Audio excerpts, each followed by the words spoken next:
Hi everyone, welcome back. If you are someone that struggles with IBS or other digestive issues, you've probably heard of the low FODMAP diet. This diet is often recommended as a way to reduce your intake of potential problematic foods in an effort to relieve your digestive symptoms. In today's video, we will review what the low FODMAP diet is. I'll provide you with some tips on meal planning and preparation, and then I'll show you 3 simple dinner recipes that you could try at home. I'm Katie Bailey. I'm a gut health dietitian at Oswald Digestive Clinic, where we help individuals improve and resolve their bothersome gut issues. If you're interested in learning more about gut health, I've also linked our guide, 5 Ways to Improve Your Gut Health, below in the description box. Okay, so let's get started on what the low FODMAP diet is.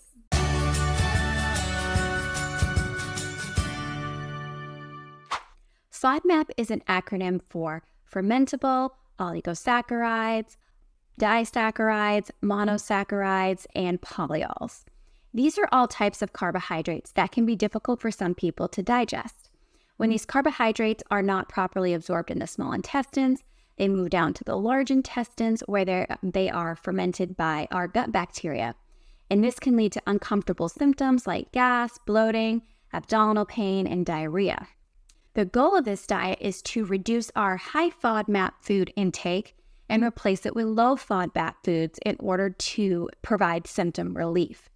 Ideally, once your symptoms are resolved, then you can start reintroducing foods back in one at a time to determine what your individual trigger foods may be and your tolerance level of these foods. It's important to remember that no 2 people are the same, and this diet may need to be tweaked to meet your individual needs. When first starting out, this can be very overwhelming, so I highly recommend that you work with a healthcare professional that can help make sure that you're implementing the diet and the reintroduction phase properly. If this is something that you are interested in, we would be happy to help you. You can click the link in the description box to make an appointment. Meal planning and preparation are key to successfully following a low FODMAP diet. Here are some tips to get you started.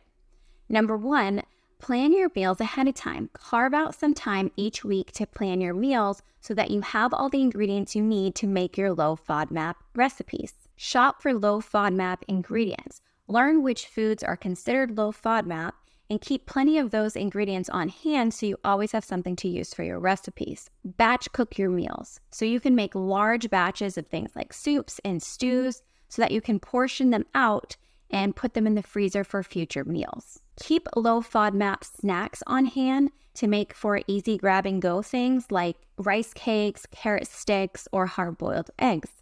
Modify your favorite recipes.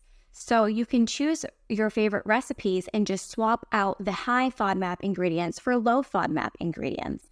And then lastly, adjust your portion sizes. Sometimes you can tolerate a high FODMAP food in a smaller portion size.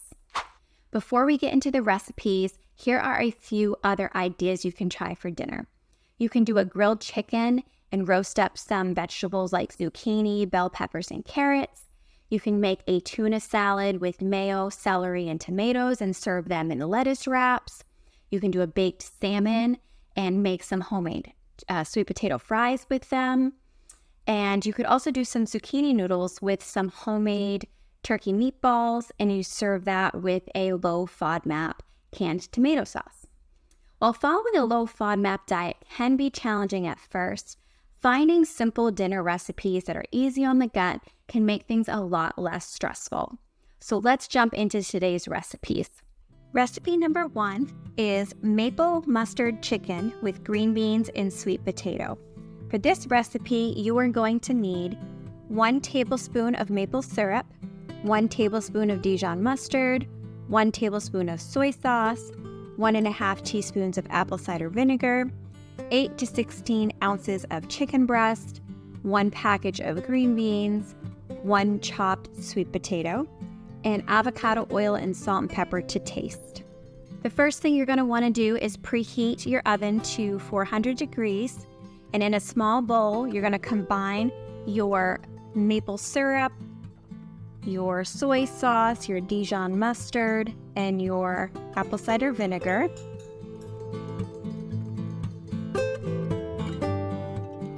You're going to pour that in a Ziploc baggie. and then add your chicken. Mix it around so all the chicken is coated, and set aside to prep the other food. Next, you're going to take the green beans and the sweet potato and toss them together in a large bowl with avocado oil and salt and pepper to taste. I'm going to place this on a baking sheet. It's in card sheet paper. And then you'll want to add your chicken as well. Add any extra sauce from the Ziploc bag. Now you want to bake this for about 20-25 minutes, just till the vegetables are tender and the chicken is cooked through. Recipe 2 is a turkey pineapple quinoa bowl. For this recipe, you are going to need a pound of ground turkey, 1 cup of cooked quinoa, 1 cup of spinach, 1 cup of grated zucchini, 1 carrot grated, a cup of pineapple, tablespoon of avocado oil, tablespoon of soy sauce, a tablespoon of curry powder, 1/8 of a teaspoon of cayenne pepper, salt and pepper to taste, and fresh grated ginger. The first thing you're going to want to do is heat your avocado oil in a skillet with your ground turkey, as well as your spices. And you're going to want to cook this until the turkey's cooked through. Alright, so now that all the turkey is cooked, you're going to want to stir in the rest of the ingredients.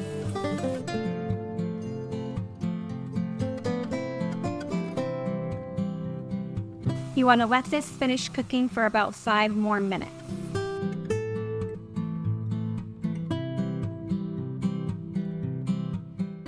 The last recipe is a shrimp stir-fry over rice.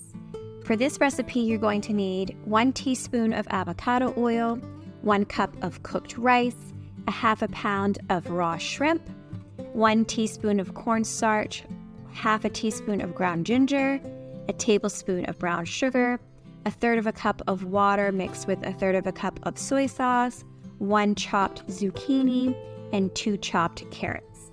The first thing you're going to want to do is heat your skillet on medium heat and add your veggies. And you're going to want to cook this until tender. While the veggies are cooking, you can mix your other ingredients together. You want to mix your soy sauce and water with your cornstarch and ginger, as well as the brown sugar. And just set this aside to use later. Now you can add your shrimp. You know the shrimp is cooked completely when it's all pink and no longer gray. At this point, you want to add your sauce and let everything simmer for a few minutes. Last thing to do is you just serve it up over rice.